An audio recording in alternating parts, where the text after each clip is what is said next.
အားလုံးပဲမင်္ဂလာပါကျွန်တော်ရဲ့ channel လေးကြိုဆိုပါရစေဒီနေ့မှာတော့ကျွန်တော်တို့ YouTube music တွေကိုကျွန်တော်တို့ screen off ပြီးတော့ဘယ်လိုနားထောင်မလဲဆိုတာလေးကိုကျွန်တော် share လုပ်ပြီးတော့မှဖြစ်ပါတယ်เนาะအရင်ဆုံးကျွန်တော်နဲ့တူတစ်ချက်လောက်လိုက်ကြည့်လိုက်အောင်ကျွန်တော်တို့ဖုန်းမှာရှိတဲ့ setting တွေကိုတစ်ချက်ဝင်လိုက်ပါ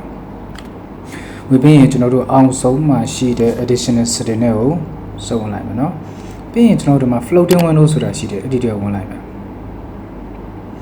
ဝင်ပြီးရင်ကျွန်တော်တို့မှာ site 2 box ဆိုတာရှိတယ်အပေါ်ဆုံးလေးမှာเนาะအဲဒီဝင်လိုက်မယ်ဝင်ပြီးရင်ကျွန်တော်တို့ဒီအောက်ဆုံးမှာရှိတဲ့ manage video app ဆိုတာရှိတယ်အဲ့ဒီတွေဝင်လိုက်မယ်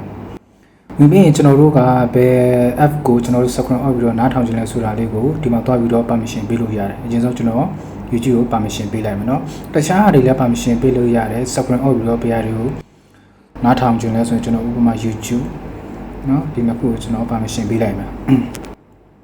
ပြီးရင်ကျွန်တော်တို့ YouTube ကိုတစ်ချက်ဝင်လိုက်ပါ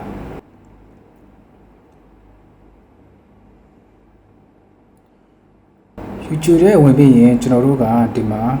ဟိုမှာတချင်းဖြစ်ဖြစ်ဘာဖြစ်ဗီဒီယိုဖြစ်ဖြစ်ဟိုမှာဒီထဲကိုတစ်ချက်ဝင်လိုက်ပါဝင်ပြီးရင်ကျွန်တော်တို့ဒီဘေးနားမှာရှိတဲ့ site 2 box ဆိုတဲ့ဟာလေးကိုဘေးနားလေးကိုဆွဲလိုက်မယ်ဆွဲပြီးကျွန်တော်ဒီ record ဆိုတဲ့အောက်မှာဒီ screen off ဆိုတဲ့ဟာလေးရှိတယ် play video sound screen off ဆိုတာရှိတယ်အဲ့လေးကိုတစ်ချက်နှိပ်ထားလိုက်ရင်ကျွန်တော်တို့က screen on နေတဲ့ကျွန်တော်တို့ music ဒီ YouTube မှာဖွင့်ထားတဲ့ music တွေကနားထောင်လို့ရမှာဖြစ်ပါတယ်เนาะအားလုံးပဲကျေးဇူးတင်ပါတယ်